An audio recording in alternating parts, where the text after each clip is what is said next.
So this evening we welcome Dr. Tony Cook. Tony is a lecturer in physics at Aberystwyth University and the current director of the BAA's Lunar section. In the 70s, Tony once asked Sir Patrick Moore, what would be a good area of amateur astronomy to get into? The moon, he answered. I can only imagine it was similar to the scene in Despicable Me, just without the Russian accent.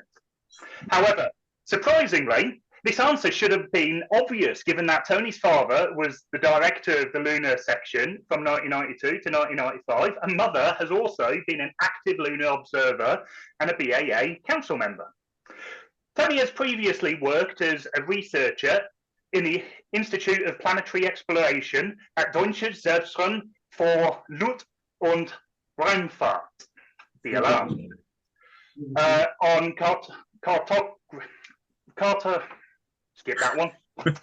cartographic software for the ill-fated Mars 96 mission. However, in 2001, whilst working as a researcher at the Smithsonian's National Air and Space Museum, he became one of few people to video flash of light from a couple of Leonid meteorites slamming into the moon at 75 kilometers a second. In 2012 to 2014, Tony edited and updated the Hatfield Lunar Atlas, including the SET version, and on May 21st, 2016, he discovered a minor planet, number 95928, which was named after him for his amateur astronomy outreach work that he does with the ALPO and BAA lunar sections, including some planetary cartographic mapping of the Moon and Mercury that is worked on at Smithsonian National Air and Space Museum. Besides all this, he is currently, besides his current university role, Tony is also the co-investigator on the Italian CubeSat mission to the moon, scheduled to launch in 2027. So please provide a warm Mexborough Swinton Astronomical Society welcome to Dr. Tony Cook, number 95928.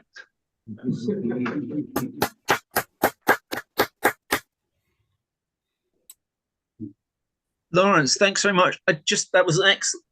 I'm very proud of your, amazed by your introduction, how much detail you looked into it. Just wanted to correct you on one thing. I did not discover that asteroid. It was discovered by some astronomers in Arizona who worked tirelessly discovering lots and lots of minor planets, and they don't have names for them, so they just look up names of astronomers and stuff like that. And that's how I accidentally had an asteroid named after me as big as Shrewsbury.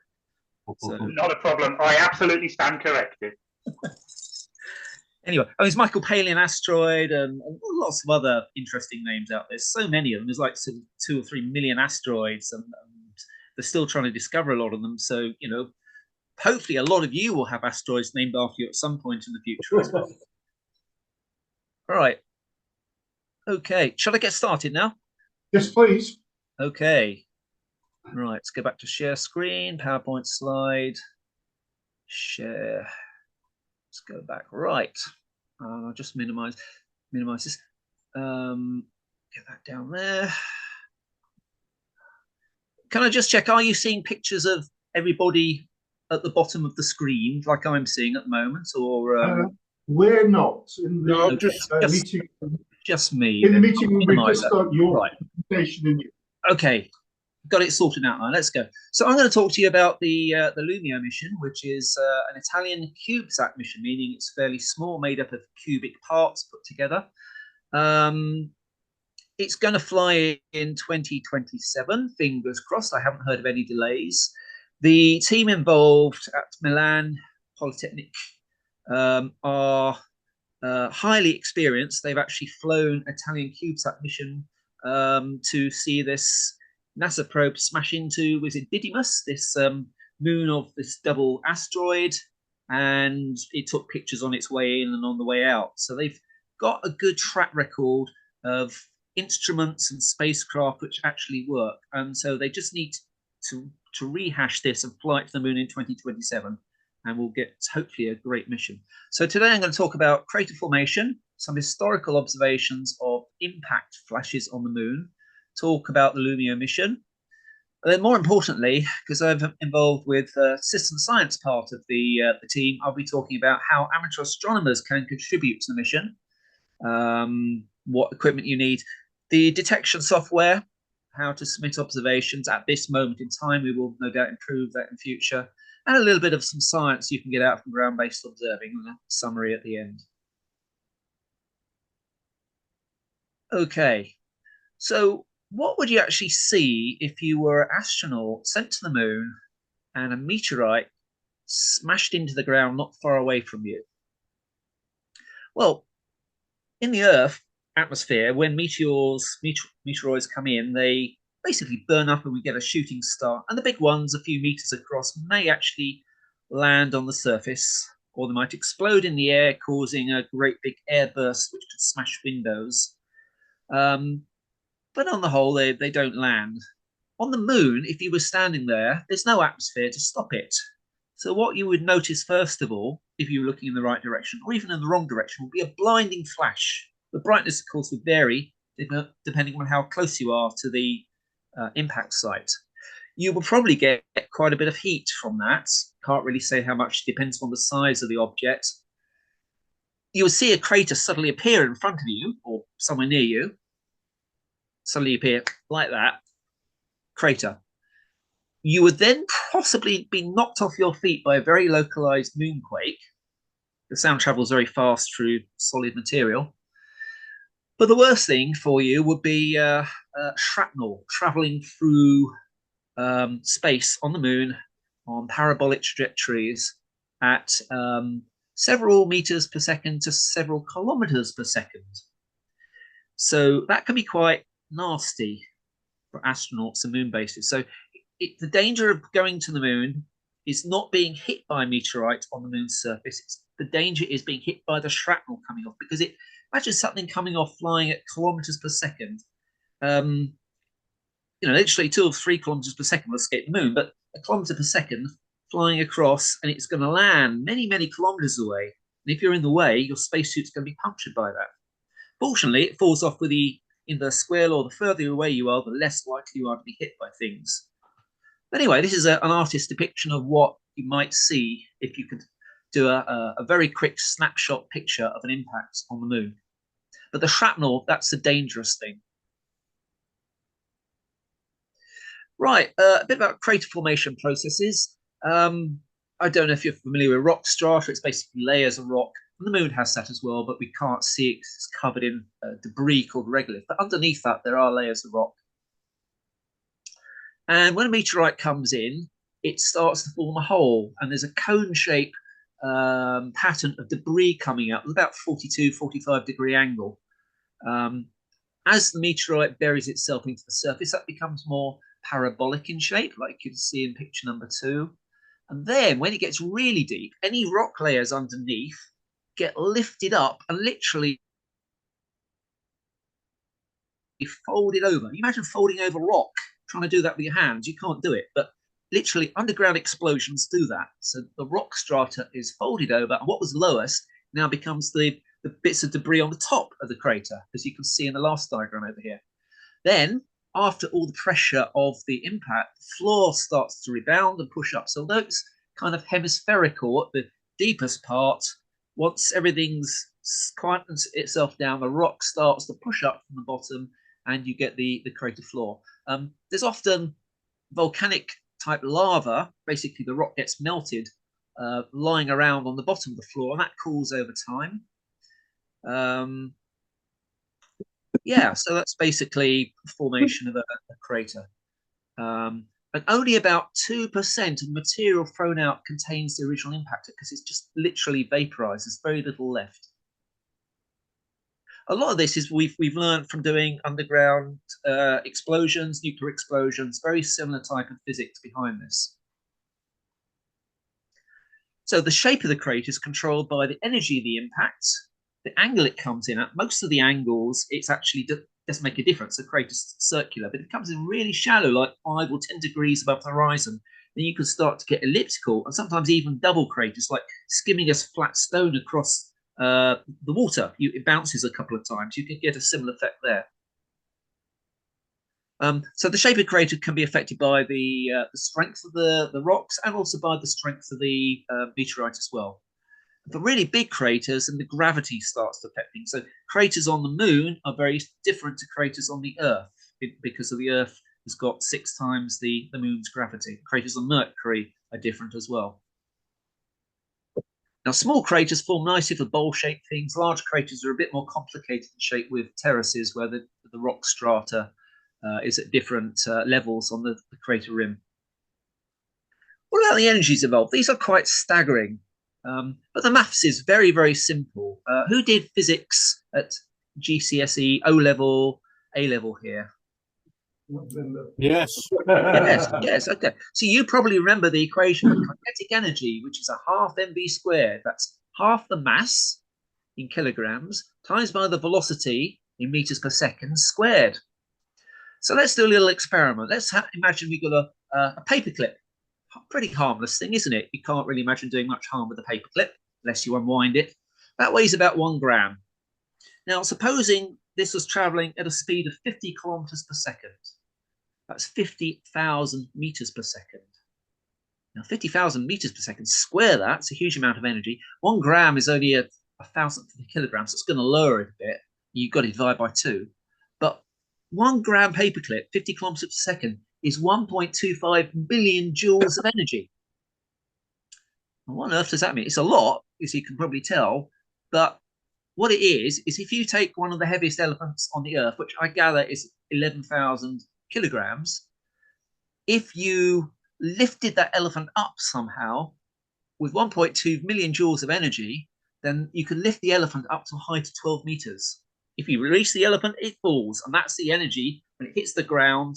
Potential energy going back into kinetic energy of a 1 gram paperclip hitting the moon at 50 kilometers per second. A lot of that energy is converted into heat because it melts the rock.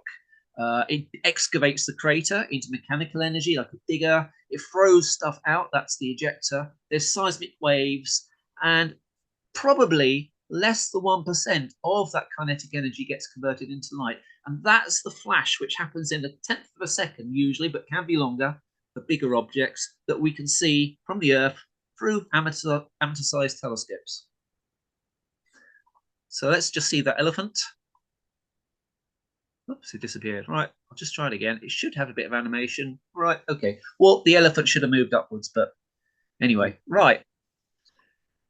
So have impact flashes been seen before in the past? Maybe. If we go back to an account by Gervais of Canterbury in 1178 AD, he wrote all sorts of things that people saw. And he wrote, in this year, on Sunday before the feast of John the Baptist, after sunset, when the moon had first become visible, a marvellous phenomenon was witnessed by some 5 or more men who were sitting there facing the moon. Now, there was a bright new moon, meaning it's a crescent, and as usual in that phase, it forms horns which are tilted towards east, and suddenly the upper horn split into 2. From the midpoint of this division, flaming torch sprang up, spewing out over considerable distant fire, hot coals and sparks. Right, well, some people have said this is an impact, and the splitting of it was due to a plume of material on the coming up from an impact on the far side, just becoming visible on the near side of the moon. And they even picked a crater which we call Giordano Bruno, which is a geologically recent crater, as a candidate. It's roughly possibly in the right place. We have no diagrams, we just have their word for this. And we don't know if they got blind drunk on mead or anything like that. But yeah, unfortunately, that crater has now been geologically dated to be geologically recent, but it's probably just a few million years old and not from 1178. But anyway, that's one of the first accounts, which may or may not have been an impact on the moon. Oh, by the way, there's a crater down the bottom. You can see it's got fairly sharp edges. It's bright. It's got a lot of ray material, typical of young craters, geologically young. It's 22 kilometers in diameter as well. Another artifact of that is if that had happened, the Earth would have been bombarded by massive meteor storms, which there are no accounts of. So probably they saw something else, maybe refraction of the moon as it got down low on the horizon. Okay, now we move on to 1945, just after the Second World War, and BA astronomer Frank W. Thornton was looking at the moon at Plato, which I will probably look at tonight at some point, and noticed a bright flash, which had a sort of orangey colour, lasted about a quarter of a second. He's got an arrow on there showing you where that is. And he said it was like a anti-aircraft gun at a distance of so many miles away. Now, this is just a visual account. We have nobody else to confirm that. So it may be an impact. We don't know. Roll on to 1953. A medical doctor, Leon Stewart, was trying out a new camera on his telescope. It was a photographic plate camera. Took a picture, had a ground glass screen to help him focus. He took a picture, took it inside, developed it, out of focus, had another go, took it back in, underexposed. He was going to have his, I think, his third attempt when he saw on the ground glass screen a bright blob. He moved the telescope thinking it was reflections inside, but that blob stayed exactly the same place. So he thought, okay, I'll take a photograph of that. So he put his photographic plate in, took a picture, took it indoors, developed it, which of course, as you know, takes some time, came out, and lo and behold, it wasn't there anymore. It's a bit of a missed opportunity. But anyway, this is a photograph of what he recorded. This is a close-up.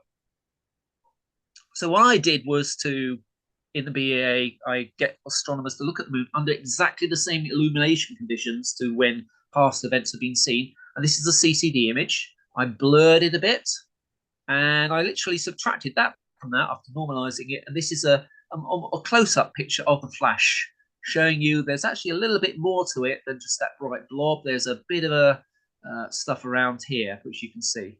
Now, whether that is due to, if it was a meteorite impact, if that's due to glare from that, illuminating nearby terrain, or if it's photographic halation, I don't know. But all I know is this bit of analysis has shown there's a little bit more to that flash than meets the eye. Unfortunately, nobody else was observing. There's no satellites around, no aircraft were in that area at the time. It might have been a meteorite impact. They haven't found anything in that location, which could be a big crater or something.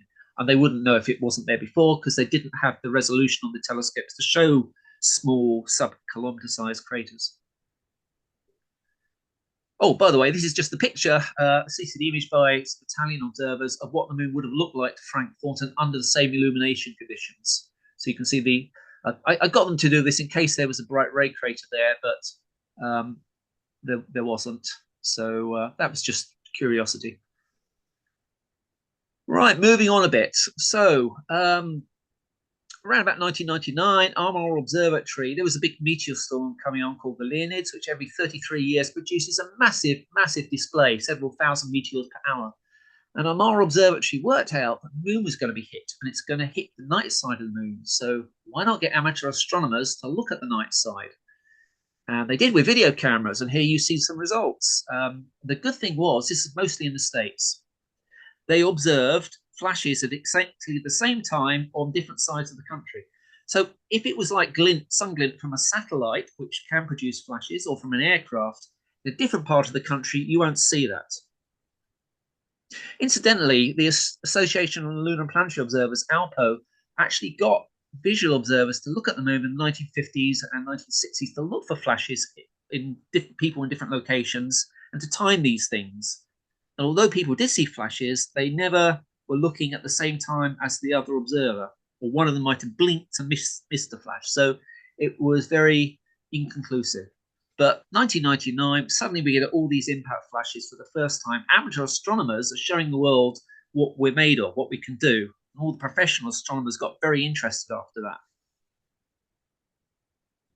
A few other firsts. So over here we have some time-lapse pictures of the very first impact flash that was confirmed from the UK. I was involved with this. It's on January the 1st. I was over in Norfolk. Telescope was in Aberystwyth. I was operating it remotely. A bit of a risky thing to do at that distance, but because nobody's around on January the 1st, but everything worked out fine. I recorded it, went on to enjoy New Year's Day, didn't look at it. And then a Swiss observer said they detected an impact flash. And I didn't realize this until a couple of months later. Had a look at the video, and sure enough, it's there. This has been colorized, by the way. I normally work in black and white, but anyway. Another first.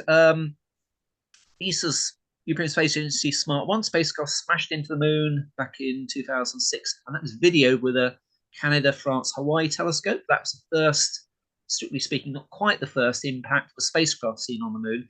First video, I should say, and it was done at infrared wavelengths. The very first one was done by David Allen using the Siding Springs telescope back in the 1990s when Japan smashed one of their the Highton spacecraft into the moon. Again, it was picked up in the infrared, just one photograph. Over here, we have the very first temperature measurements. I'll explain about this later. This was from Greece in 2017. They had an observatory there looking at the moon in 2 wave bands. And from that, with a bit of physics, we're able to work out the temperature of these flashes by the colors. And they're getting a temperature of about 3000 Kelvin over here. This is the background temperature down here. Actually, it shouldn't be a background of 1500.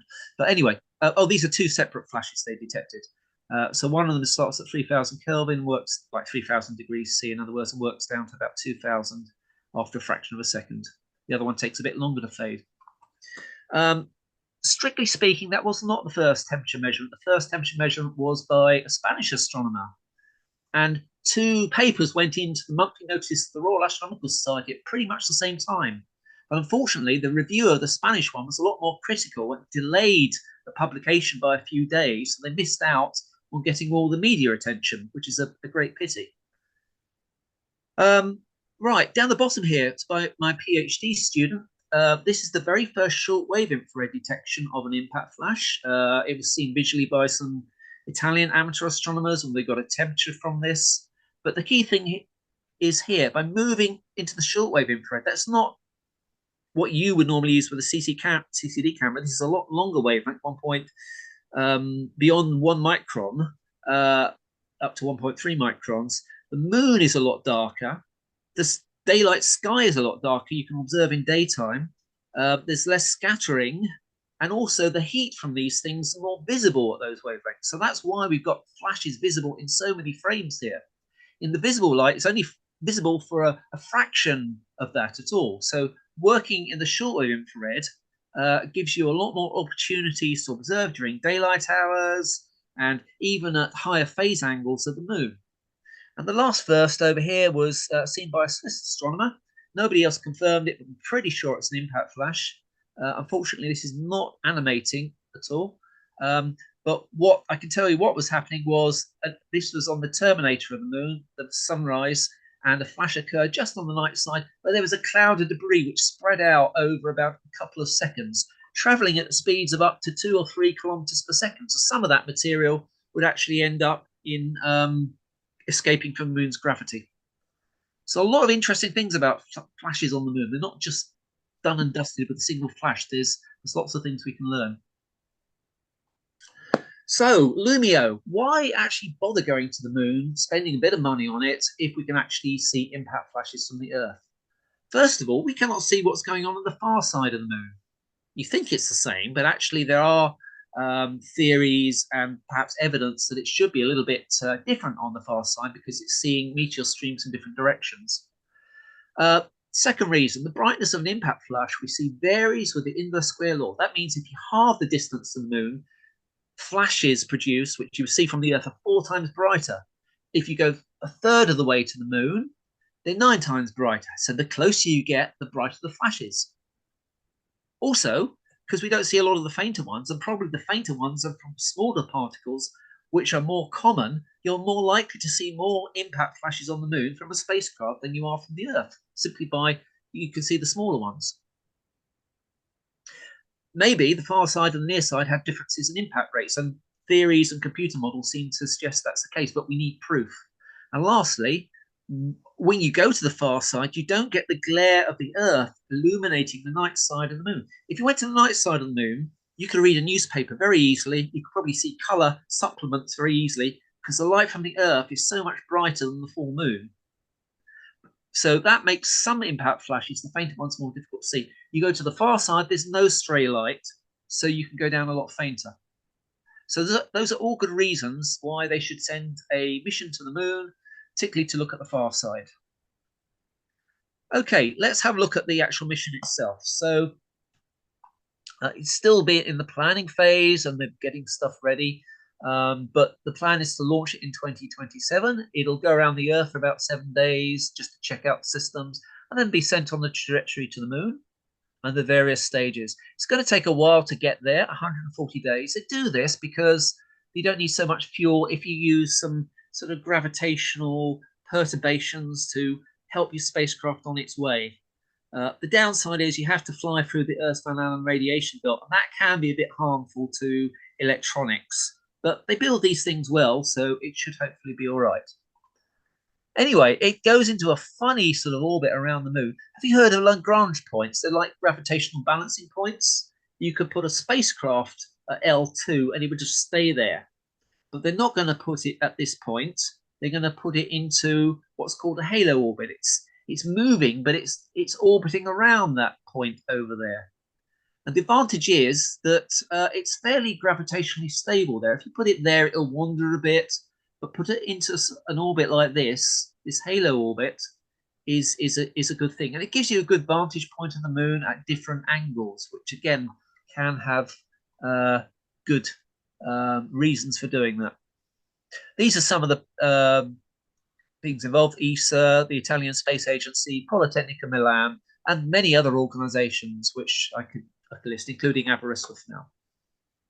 So that's the schedule. The expected lifetime will be about a year, but it could last for a year and a half, maybe even longer if everything goes okay. Many space missions do that. Right, let's talk a bit about the halo orbit, about around the balancing point. So it gives you coverage of the far side, which is good. The distance lets you look at the whole of the moon. If you're looking at only a part, you might miss a lot. So looking at the whole of the far side is good.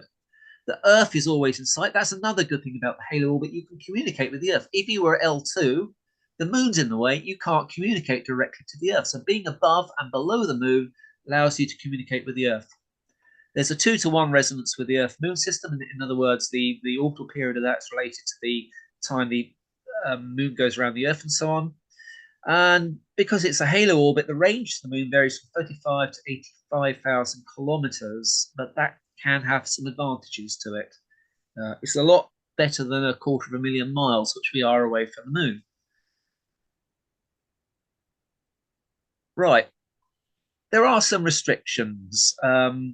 Although we're seeing the far side of the moon, some of the time the moon goes through its phases. So when there's a lot of illumination there, you won't be able to see the nights, the dark part of the moon.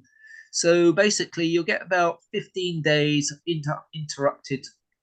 uninterrupted observations with, problems with the day side. But that's, a lot better than being here in Wales waiting for the clouds to part and get the moon from new moon to first quarter and then have to wait from last quarter to new moon again. And it's a lot better than Earth-based observing.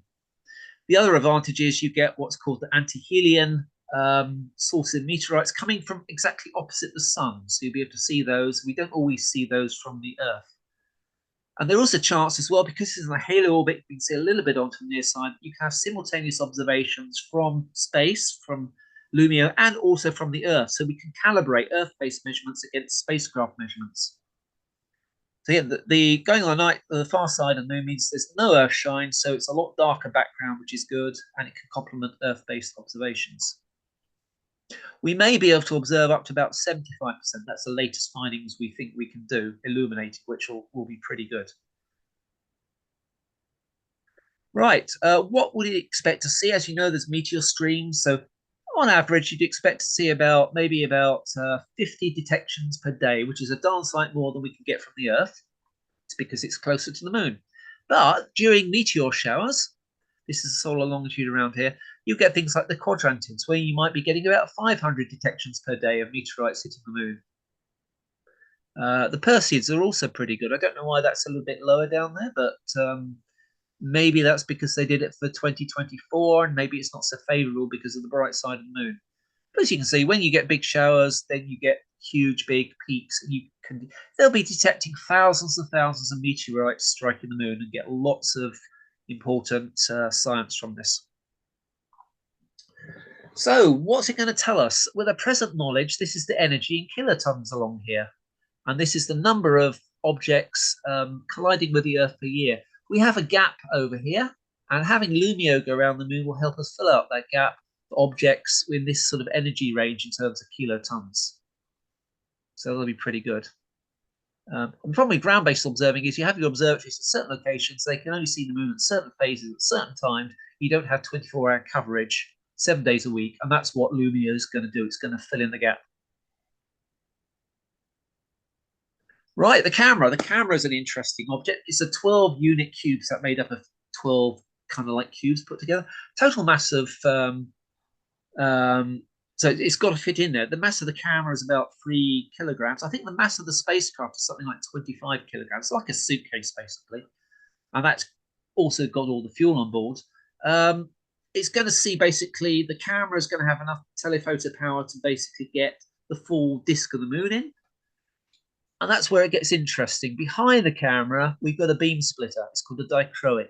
And half the light goes to one camera and half the light goes to the other camera. And we get filters there. One will be looking at a wavelength in kind of like sort of greeny or more like bluey light over here. And the other one's going to be working the infrared down here. So you get 2 views of the moon, one in blue light, one in infrared light. Now, this nasty thing is called cosmic rays, which produce flashes on CCD cameras. They look exactly like meteorites striking the moon. They produce flashes. Cosmic rays do too. But having 2 cameras means you get a cosmic ray in one camera on a certain place on the moon, but on the other camera, you won't get a cosmic ray in the same place, if at all. So this can be used for illuminating cosmic ray strikes, which is pretty good. Right, now to tell you how you can measure temperature. If you get a lump of iron or a star and you heat it up to high temperatures, the wavelength range, and this is visible light over here with a blue, green, yellow, orange, red, and this goes into infrared. It goes like this. So our sun, about 6,000 Kelvin, peaks in yellow. That's why it's yellow to us. If you went down into the blue, it's a lot fainter, and it gets really, really faint down into the ultraviolet, X-rays, and so on.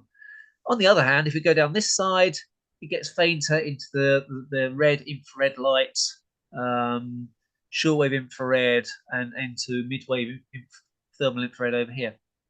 If you cool something down, that curve changes. It starts to move towards the red. So if you have something at 5,000 Kelvin, it's going to be glowing red. At 4,000 Kelvin, it's pretty dull to your eyes. It'll have a bit of a reddish glow to it, but it's more. If you could see the infrared light, about 0.85 microns, it'd be very bright there. And at 3,000 Kelvin, it's bright at about 1.2 microns. Now, the clever thing is these curves are mathematically defined. And if you could take a measurement at one wavelength, like at what we had in the blue, and another one in the infrared, those 2 points, always there's one curve which fits through them. So you can get out a temperature of 4,000 Kelvin, which is pretty good. 2 measurements in 2 different colors will pinpoint the temperature. Now, that has been going on actively in Greece up until last year when they ran out of money. And this shows you a histogram of the temperatures of impact flashes they've seen. This is the number of flashes, and this is the what people are seeing. So mostly around about 2,500, 3,000 Kelvin. It's possible that because they're using a CCD camera, which only goes up to about 1 point something microns, they're not seeing some of the even cooler flashes, and this actually may possibly keep on going up and up and up over there. We don't know at the moment. This is something I suspect, but we shall find out. Not from LUMIO. Not from LUMIO. That's just going to use those 2 wavebands at 450 and 950 nanometers in the blue and infrared light. Right, so that mission will last a year and a half, maybe 2 years if we're really, really lucky. Professional astronomers in the United States, Spain, and up until last year in Greece have been looking at the moon with professionally sized telescopes. They've basically found several hundred impact flashes and recorded them. But we're now down to the USA and Spain just doing this. Now, detection rates on the night side, according to NASA, one impact flash is seen from Earth every 5 to 14 hours. You do need to look for a long time. According to the Greeks, who had a bigger telescope, they were detecting one every 2 hours. So the rates vary, and they'll vary with the meteor showers as well. But the trouble is, you need money to do this. You need to employ people, and that takes energy and time. You need computing resources. And that's why basically the Greeks ran out of money from the European Space Agency. They have to apply for more money to carry on. But the work continues in the USA and Spain. What amateurs can do is they already have the equipment they need. They work for free. They do it because they enjoy it. They love it. And just being located in two places, in the USA and Spain, amateurs are all over the world. The moon's only above the horizon, particularly at early phases, over a very set of narrow longitudes at any given time. So having amateurs around the world could, in theory, allow you to have 24-hour, 7-day-a-week coverage of the moon at reasonable phases. And they don't have to keep on applying for research funds, which is good. When to observe? Any time between new moon and probably up to about 65% illuminated, or between 65% illuminated on the other side of full moon and new moon again. Generally, you should look at the night side of the moon about 10 minutes after civil twilight ends in the evening, or 10 minutes before it begins in the morning, and then you will see the earth shine very clear, which is reflected light of the earth on the moon. Very pleasing to look at. Equipment you need, this is the robotic telescope on the roof of the physics building with the dome taken off. I would say anything bigger than 20 centimeters will do. Ideally, you want tracking, but I've used a non-tracking scope on many occasions. F5 or smaller, so you can get as much of the moon's night side in as possible. Small F numbers are generally good as opposed to larger ones, but you can get focal reducers to do that. You need a camera capable of running at least 10 frames per second. Really, I would have thought 30, 40, 50, 60 you could do a lot of useful stuff with that. But it must be capable of videoing stars down to about 10th magnitude. And be able to see features in Earthshine. Monochrome cameras are better because they're more sensitive. Color cameras split the light 3 ways with having filters, so they're 3 times less sensitive at least, but they're still usable. Right, okay, ideally your camera should be red or near infrared sensitive because many of the flashes are red. And we've got some recent findings which say refractors are actually better than Newtonians, because Newtonians, the moonlight comes in and scatters off of your spider on there, the thing holding the secondary mirror in place. That causes background glare. Refractors don't have this problem, apparently, so a lot of people are starting to use refractors for this work. But it's not essential. I'm a reflector person. Equipment you need, right. Don't worry too much about this. I mean, just basically a camera on the telescope at prime focus or Newtonian focus. You can get a GPS clock, which you can hook up to your computer or put a timestamp onto your video. That can be useful. Filters are good, like red, green, or blue, or UBVRI. The VRI filters are good to get for the Johnson system. USB RAW camera video capture, but I've also got some very cheap Wattec 902H cameras for about £25 second-hand, which work fine. They produce analog video, which you can digitize. If you want to specialize a bit, you could get a dichroic filter and split the light in 2 directions with 2 cameras and do color temperature measurements, but you only get half the light going through into the camera, so you lose a bit of sensitivity. And another thing you can try, if you're daring, you can get a low resolution diffraction grating, 70 lines per millimeter, put it over the CCD camera, and you can get spectra. This is not a impact flash. This is simply a plane going over the moon, and it had a strobe light, and it's actually got a spectra here. You can see some absorption lines. I don't know what they are, but this could be one of the first spectra detected from the by amateur astronomers. I think the Japanese professionals have done this with a similar thing, but not many people are doing this. And it also lets the light go straight through, so you don't just get a spectra, but you also get the actual flash itself. But not essential. Just having a camera by itself working in white light is great. If you can put a filter on there, like a RG filter from an RGB filter set, that's great, or a VRI filter, that's also good. Main thing is to make observations. Right, when to observe. I've got a website over here. I've had it running for many years, and it actually tells you when's the best time to look for impact flashes on the moon. So you go to that website, click on it, and then you come up with the continents on the Earth. So you click Europe, you type in, I don't know, probably the nearest place to you is that Sheffield, would you say? Yeah. Possibly Sheffield, yeah. You click on Sheffield, and it'll come up with a list of things that you can see. So this is for next month. So if you go out on March the 14th, the moon is 26% illuminated. You can observe from 1844 to 2152 UT, Universal Time, from Sheffield. Where you are, it won't make much difference. The next day, the time is 2 minutes later because the sunset changes, so twilight is slightly different. But you can observe later because the moon's higher up, it sets later. The moon's 37% illuminated, and you've got a good observing run there. There aren't any showers on. When there are showers on, I actually stretch the time a little bit more, let you observe a bit further down towards the horizon. Normally there's a cutoff at 15 degrees where if you go below that, there's so much atmosphere in the way you start to lose contrast, and it's not usually worth working when the moon's back low. But if there's a big shower on, or I haven't seen the moon in months, then I might go down a lot lower, even down to 5 degrees above the horizon. Not ideal, but, you know, give it a go.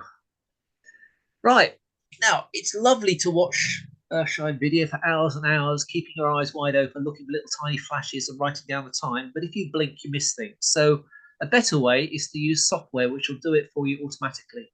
This is an old bit of software. It has problems running on modern operating systems, but I have had reports it can do. The good thing about it is it produces a view of the moon, and this is the Geminids in a certain year, and it shows you where the meteorites are going to strike the moon. So if you're looking for Geminids on the moon, don't look here, look towards the limb, because that's the best place to see them. It also loads up your videos, your AVI videos, and looks at impact flashes and writes out where it thinks it's found some. So that was around for many years, a very good graphical user interface, but a bit outdated now and not kept up to date. If you can't find it online, let me know and I'll send you a zipped copy and you can try and use it on your machine. We got funding from Europlanet, European organization, to develop some software.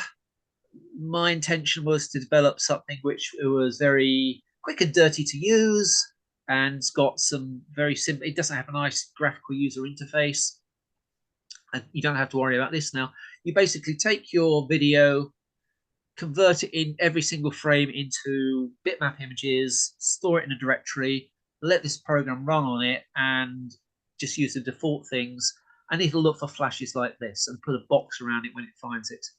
The two criteria are it's got to be like 3.5 standard deviations above its neighboring pixels in the image, and 3.5 standard deviations above all the other frames of that location in the image, and then it's most likely to be some sort of impact flash.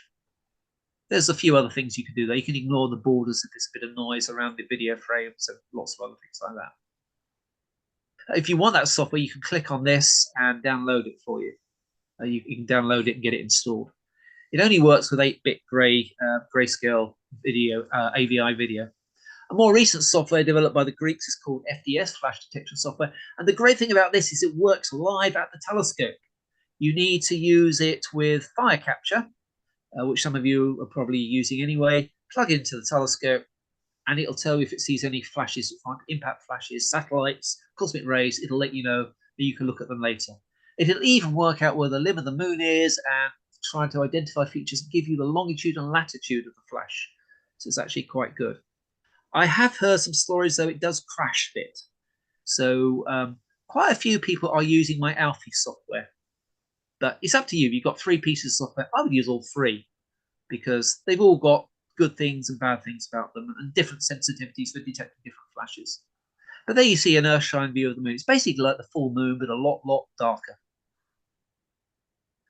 Right, things to be aware of. Right, okay. Cosmic rays. Here's a cosmic ray. Normally they're little points. They come in pairs quite often, sometimes in triplets, and sometimes they're in little streaks like this. And they're on the screen briefly, and they can trick your software into thinking they found a flash. But because it's very sharp, unlike a star, you can see the mountain peaks over here. You can say that's probably a cosmic ray. This is a real impact flash I recorded in 2001. And it actually brightens up very quickly and then gradually fades away over there. And that was actually recorded with the moon about 5 degrees above the horizon from somebody's balcony, Alexandria, Virginia. But somebody else saw it on the other side of the country at Los Alamos, and it's exactly the same time, so we know it was a flash on the moon. Watch out for sunlit peaks as well. They scintillate in the Earth's atmosphere and they flash on and off, and that can trick the software. So try and keep sunlit peaks out of the field of view if you can.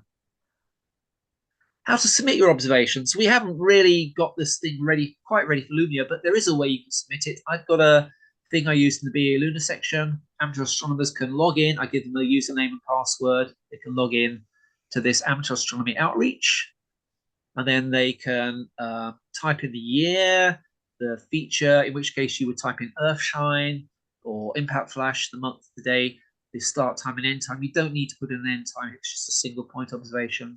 And then you select the file and upload it, and it gets put into our database. So we have an infrastructure there ready to support people observing impact flashes. Even if they don't see anything, they can record the start and end times if they don't see something. And that's also very useful for us working out the flux, the number of meteors seen per hour hitting the moon. If you don't know the observations that people haven't seen anything, you can't get accurate estimates of the impact flash detection rate. Okay, yeah, so you can upload data. In this case, I'm uploading somebody's image of Copernicus, Maurice Collins in New Zealand, but you could equally upload from the Alfie software or LunarScan or FDS. If that detects something, you can upload that into the database. We can take a look at it for you. Right, science overview. What science can be done from Earth and partly from the moon? The first thing is location. Even if you get a photograph of a flash without video, the fact that you can see a spot on there and work out from other features on the moon its longitude and latitude, we can do that for you. That is useful because it can tell future space missions that go to that location on the moon and see a freshly dug crater and see what that actually looks like before it gets degraded over time. And if we have spacecraft on the moon like Artemis, if we have a flash seen near the South Pole, we maybe can tell them to take their rover, go over and have a look at it, pick up any volatiles in a container, anything like that. It's quite a useful thing to do. The next thing you can do, if you're taking video, you can get the light curve. And I've already shown you some of the things. They typically rise very steeply and then kind of exponential decay. The problem is we're looking for the Earth's atmosphere, and it's scintillating, it's wobbling. And some of the changes in brightness we see, we don't know if it's actually on the moon or in our atmosphere. So the more observations we have of the same impact flash by different amateur astronomers, the more we can remove the effects of the atmosphere and get accurate estimates of how these brightnesses of impact flashes decay over time.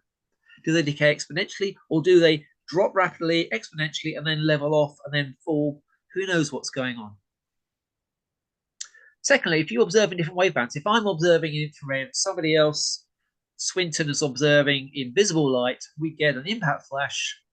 We can then work out the temperature, as long as we've got stars as well at some point, calibrated the cameras on those, which is good. If you've got a diffraction grater, even a low resolution one, you might see sodium lines because many of the meteors coming into the Earth's atmosphere reveal sodium or potassium lines, and the moon has a sodium-potassium tail behind it, which has been detected with spectroscopy. So some of the meteorites coming in might produce sodium emission lines. There may be some big impacts which throw out ejector clouds. So looking at the shape of the flash, if it's seen in a particular direction from here and from Swinton, Mexborough, or Sheffield, in the same direction, we know it's an ejector cloud. So that can be useful. And not much work has been done on that by anybody. Then, if you're using special cameras, you can have special thermal infrared cameras. I've got one that costs a few £100. Builders use them, or electricians use them to work out what's hot and what isn't. If you take the lens off, you can put it on the telescope, attach it to your phone, and get thermal imaging pictures of the moon. They're a bit grainy, but large impacts will leave a heat decay, so you can detect those. And then you've got spacecraft observations, which gives the advantage of closer, so you see a lot more flashes. So 3 more slides and we'll end. So changes in spacecraft. Once you know there is a flash on the moon, you get the position, they can go and look at spacecraft pictures before the flash, like we've got here. And I'm hoping, it's not doing it. That's very, very annoying. I was hoping it would show you a crater has formed over here, and there's dark ejector and bright ejector coming off of it. So it's a great pity that it doesn't show you, but it's only a few craters have been found so far using impact flashes. So we need a lot more impact flashes detected, the spacecraft to look at those areas to find these things. My PhD student was actually starting to do that towards the end of his PhD and found about 8 new craters on the moon based upon impact flashes and various other things. Okay, light curve. So here's the light curve. Well, it goes up, it goes down, up a bit, down a bit, up. It's going up and down. But is that due to the atmosphere, or is it really doing that? So if you get observations by 5, 6, 7 observers of the same flash, we can combine them and remove the atmosphere and work out what's real and not real. So that would be pretty good. I mean, that would be done by spacecraft, but Earth-based detections have a higher frame rate than the spacecraft do. And that helps planetary scientists improve their models of how impact flashes form on planetary surfaces. So yeah, I was talking about elongated flashes. Here's one seen on January the 1st from Aberystwyth, and it looks a bit grainy to you, but look carefully. If you blow your eyes, it's got a little bit of an elongation. And we looked at the one from Switzerland, and that's also got a bit of an elongation. And we looked at the where the moon was in the sky from the UK, and it's not going to show me in this animation, but we looked where it was in Switzerland.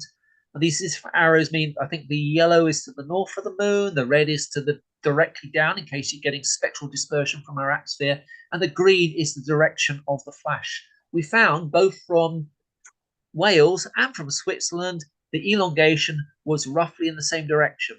So we think that impact was maybe coming into an angle and a jet cloud was thrown off over several kilometers, and that's what we're seeing there, all in the same direction. Very rare from what we've seen, but it's worth looking into that.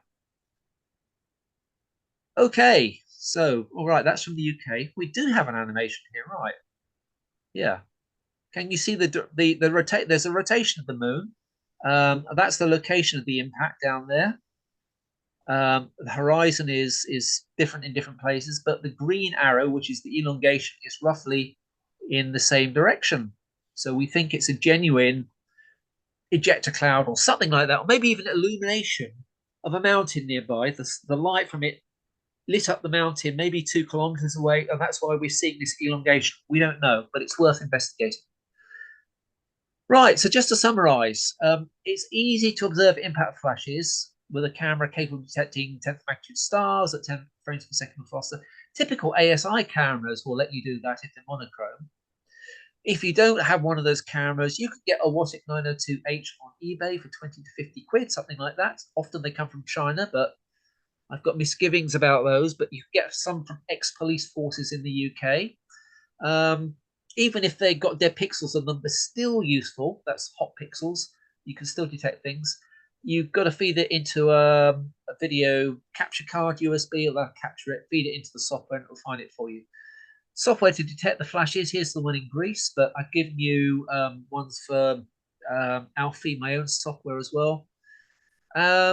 Professional astronomers are limited in time and resources, and they have to keep on writing research grants to keep the telescopes going. You are a wonderful resource out there. You can do it in your own time. When to look?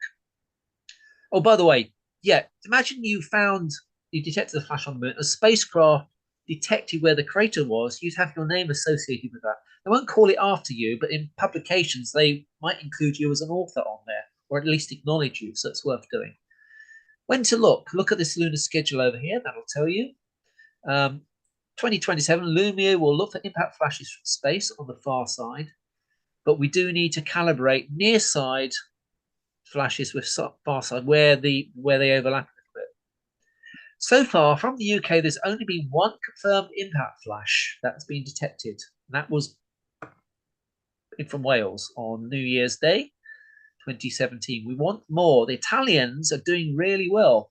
Italian amateur astronomers, they found probably about a dozen by now, so they're doing really well. In the States, they're a little bit slow. I mean, they're doing it for years, but they aren't finding that many out there. So, you know, it's a good opportunity. You want something new to do, go and look out for impact flashes. They are rare, but finding them, you can do an awful lot of science. You want to look for changes on the moon, have a little look at this, spot the difference. And if you want to take part in impact flash observing, just email me on ATC Alpha Tango Charlie at aber.ac.uk, aber.ac.uk. Right. Are there any questions at all? Tony, thank you very much for a wonderful talk. Could I ask you to, well, you've done it. I was going to say, could I ask you to stop sharing your screen? As usual, ladies and gentlemen, if you have a question and you're online, will you put up a digital hand? And if you're in the room, just attract my attention in the usual manner by throwing £10 notes at me. And we'll start off with John Leach, please. Hi, John. Hi, Tony. What an excellent talk. I've been waiting for this one for a long while. Fascinating. As you can see, I like the moon. This is the moon this evening behind me. Why are the people beating us? Is it because of the number of people looking? I think it's because people think in the UK think it's difficult, and the detection rates are one every quite a few hours. It might be like every 10 or 20 hours, but we've had detections of asteroids hitting Jupiter, which are even rarer, much rarer. And people do that, they monitor Jupiter, so they should be able to do it with the moon. I don't know. The Italians are very keen lunar observers. I work with them quite a lot. So I don't know the reason, actually, but I would really love to encourage younger members here, elderly members, whatever, to give it a go and see what you can detect. Obviously not tonight, because tonight's not good for looking at Earthshine, but you know, in the early hours of the morning, when in a few days' time, when the moon's at lower phase, or next month, give it a go. Okay, John. Thank you very much, John. Mick Nichols. Hi, Mick. Hiya. The hypothesis, what you put forward on the flash that were caught from various locations, that you said about a mountain peak. Mm-hmm. I'd have said no to that, because if it were a mountain peak, the amount of times we get crescent moons and Earthshine, if it were a mountain peak, then it'll have been seen many, many times before, surely. So to me, it's a genuine impact, that. Right. Okay. Just checking, which one was it? This is the one from the one with the 3 lines on. You had the red line. That one, right? Yeah, that is a definite impact flash, because it was seen from Switzerland and from the UK. The fact that it's elongated, that's what I'm interested in, because normally the actual flash itself is just, the crater is like a meter across or a few meters across, and the light coming out is also fairly concentrated. But if we're getting elongation, it means it's probably over a kilometer or two or 3 kilometers. So if you get a bright light source, which can be as bright as the sun, and a nearby mountain, you might be able to illuminate the mountain. That's one theory. Yeah, doesn't mean to say it's right. Yeah. Or it could be hot ejecta thrown out from something coming into an angle, and it's glowing, and that's what we're seeing in the background. But we don't know. Yeah, it makes sense. Thanks for clarifying that. Okay, Michael. Just one from me then, Tony. A few months ago, we had Professor Lionel Wilson talking to us about the Oh, yeah, I know him. And he mentioned the fact that some flashes on the moon are suspected to be outgassing from old volcanic features. Right. How will LUMIO pick up those as well? I jolly well hope so. But how would you tell the difference? Keeping our heads low, because these transient lunar phenomena have a bit of a reputation.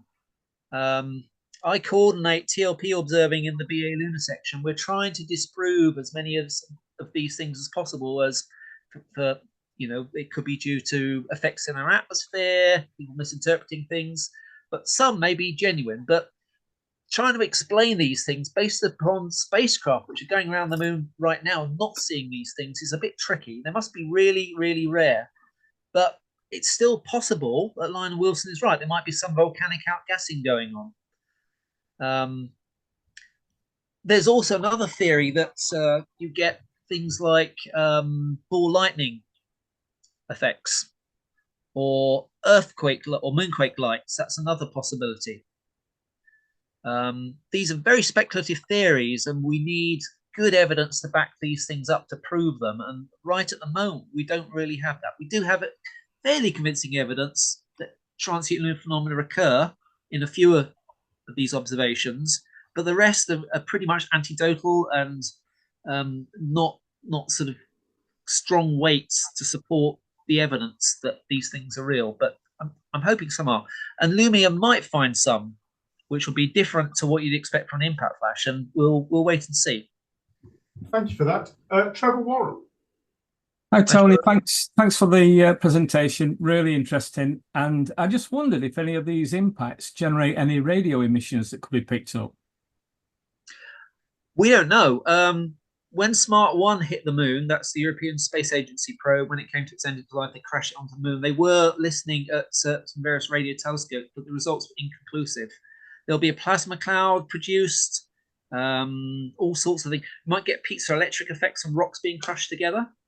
So it's anybody's guess, but trying to do that from the Earth might be a bit tricky because you get reflections of radio waves off of the Earth and lightning bolts, which will also be reflected off the moon. So I think you have to do it from orbit. Okay. Yeah, it's just that I think Phil, one of the other members, monitors when there's a meteor shower, and I think there's some transmitter in France. That's it. Yes, a secret radio transmitter that everybody knows about. Yes, that's right. Okay, thanks very much, Tony. Thank you. So, Tony Morris in the room. Hi, Tony. You're observing infrared. So, what would be the wavelengths of your infrared filter? Right. If you're using conventional CCD cameras, then the well, from the spacecraft, I'd have to go back and check. Let me just have a quick look. From the Earth, I mean, you could do sort of 0.8 to 1 microns. After 1 microns with a traditional CCD camera, it gets tricky. Let me just see what the spacecraft has. I'll just zoom through here quickly. Let's get down to the camera. You're not seeing this, I am. Spacecraft's doing 450 nanometers in blue light and 950 in the infrared. However, I've got two special cameras. One of them is a thermal imaging camera, which is 7.5 to 12, 7.5 to 12, oh, was it 15 microns? And that picks up heat from the hand. And I've got another camera which does, I've got a filter on, and that's going to put that out tonight. That'll work from about 1.5 to 1.7 microns in the shortwave infrared. And that'll pick up pretty low temperatures, but not like you get from heat from hands. Does that answer your question at all, or have I just confused you? I have to think about it. It's a polite answer. Yeah, I mean, you can get infrared filters for CCD cameras, and they all work fine, and they'll pick up quite a few impact flashes, which are bright in the infrared. You say CCD, but most of us here use CMOS. Yeah, sorry, I'm just old-fashioned. Yeah, CMOS, CCD, you can use standard infrared filters with those to cut off the visible part of the spectrum, and you'll probably detect, you know, the flashes will be a bit brighter that way, because a lot of the energy is in the infrared part of the spectrum. Okay, thank you. Right. And although I threatened only 5 questions, I'm still looking for a few more. Okay, any more? There's none in the room. There's none on the board. So I think we'll call it a night there, Tony. Okay. And let you get on with your observing. So it just leaves me to ask everybody to join me and give you a big next sprint for International Society. Thank you. Thank you very much. Thank you very much. Nice to see you. And I like the tropical fish as well.